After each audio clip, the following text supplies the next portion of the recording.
Germany's pension system is heading for some significant changes, and a commission has just put out 33 recommendations on how to reform it. I've gone through them and pulled out the parts that I've found the most relevant. By the way, if you're new here, my name is Ahsan, and let's start as the retirement age is going up one way or another. After 2031, the proposal is to link the standard retirement age to life expectancy. It's hard to argue with the underlying logic, even if nobody wants to hear it. If people spend more years in retirement, someone has to finance those years.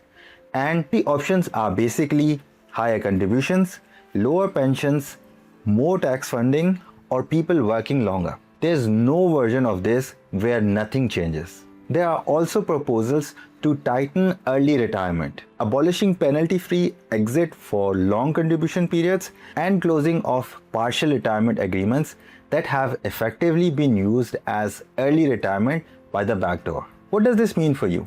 Well, there are two different retirement ages you should be thinking about. One is when you're officially allowed to retire.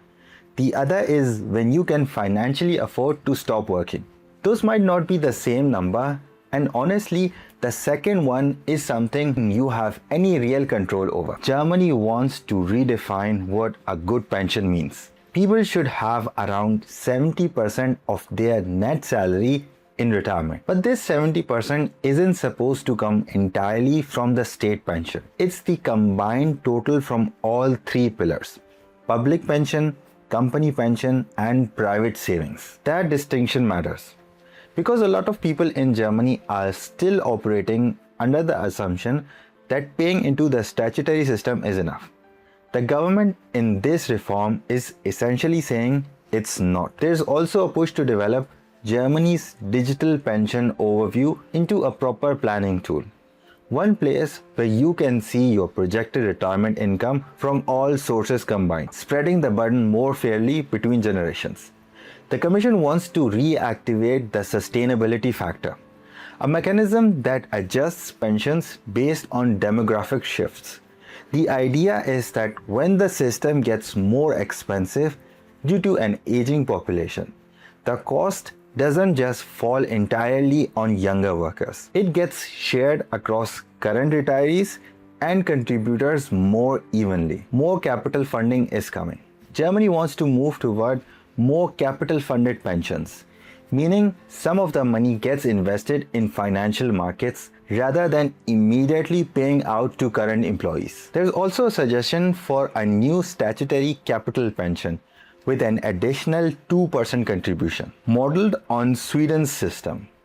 You pay in extra, it gets invested, and it pays out an additional pension decades later. There is, however, a problem. A centrally administrated fund tends to attract political influence over time. Should it invest globally? Only in German companies? Avoid certain sectors? These start as investment questions and turn into political ones. And this usually makes the returns suffer. Please hit the like button if you're getting value from this video, and let me know in the comments. Would you prefer a state-managed investment pension or more control through private and company options? Company pensions need to become less of a headache. The Commission wants to expand occupational pensions, meaning more coverage with less bureaucracy and clearer funding rules. Company pensions in Germany can be useful, but they've built a reputation of being very complex. Costs aren't usually clear, and the tax treatment is also vague. And if you change jobs, which most people do several times in a year, carrying over is usually not possible. Job changes, relocating within Germany, possibly leaving Germany entirely. These are all realistic scenarios. And a pension product that's hard to move or access from abroad loses a lot of its value. If the reform makes company pensions genuinely portable and transparent, more people will actually use them. Self-employed people could be pushed into the statutory system. The Commission recommends including newly self-employed people in statutory pension insurance. This means you would be in, regardless of whatever private retirement arrangements you already have. Some self-employed people genuinely don't save enough and face poverty in old age. That's a legitimate problem worth solving.